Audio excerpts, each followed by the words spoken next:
All right, welcome back. I haven't been here in a while, but welcome back to Roby D's Garage. Today, I'm gonna go over replacing one of these, which is, let me get it out of the box here. In the package, as you can see, it's a trusty. I'm gonna pull it out of the plastic here. Well, not so trusty starter relay. It's gonna go on my 1970 Duster. Came out here last week, took it for a spin around the neighborhood, giving one of my kids and his buddies a ride, and car got pretty warm, which is a whole nother issue. Not too bad. It was a little bit hot day and got a little hot. I was giving it a little extra, which helped it get hot. But anyways, came home and I wanted to let it cool down. When I went to start it back up, all there was a click.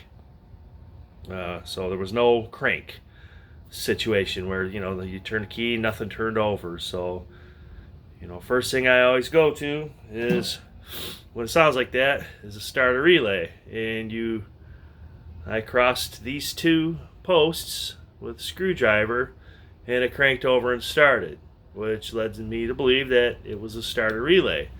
The car's old. It's a 1970 Duster, so it had the old relay and it looked like the original, which I figured, well, it probably took a dump and gave up the ghost. So I did have one kicking around in my garage full of parts and junk and everything that I had bought a couple years ago, and I think I remember trying putting it in another car, and it didn't seem to work.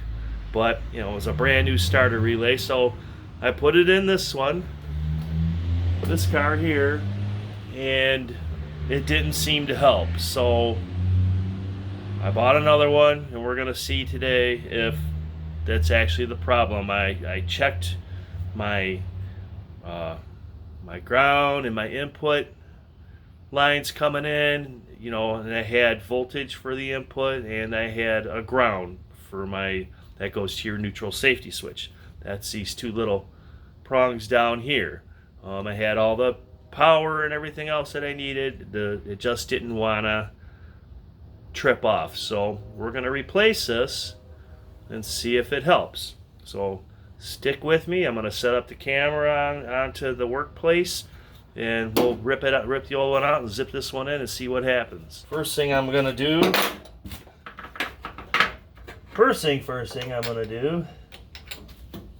is I'm going to undo my battery just to keep from shooting sparks everywhere.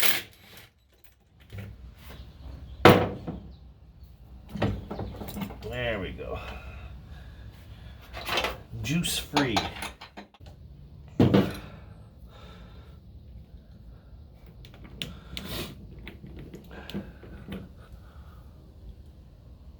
Okay, here's the old one.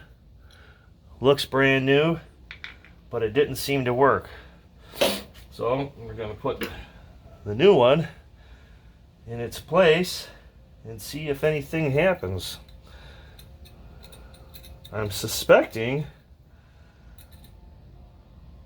that the issue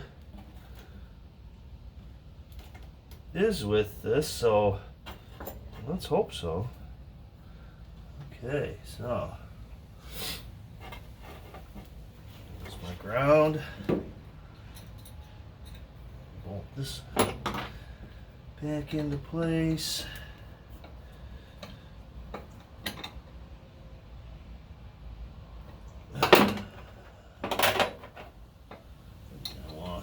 Lost a little washer. Just making sure this.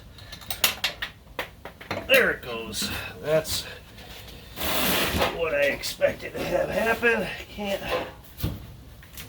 You ain't doing it right if you ain't dropping your parts or your nuts and bolts.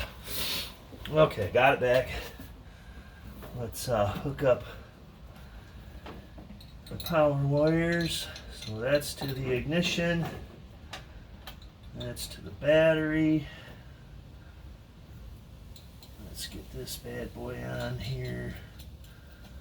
Like that. Give it a little something with the wrench.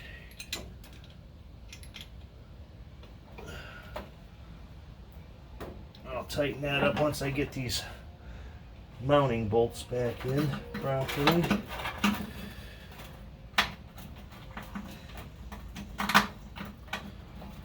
There's one.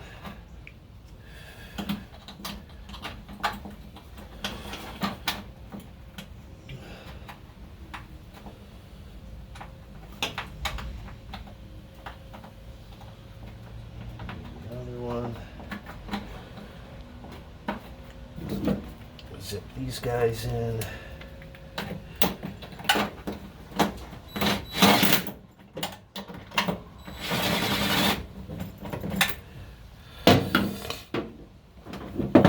Yeah, I know that top bolt doesn't fit snug. Probably stripped off the metal. Okay, so now all I have left to do is hook up my straps for my ignition and my neutral safety switch, and then hook the battery back up, and hopefully she turns over. We'll find out in 1 second here. Make sure that's tight. Okay.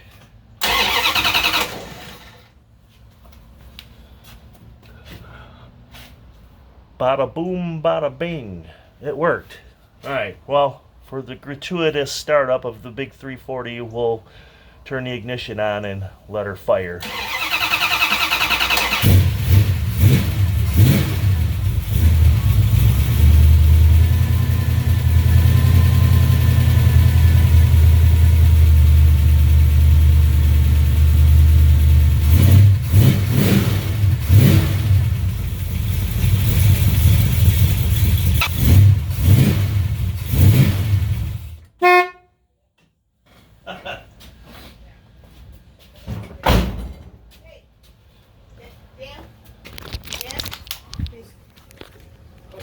Okay, so that was it.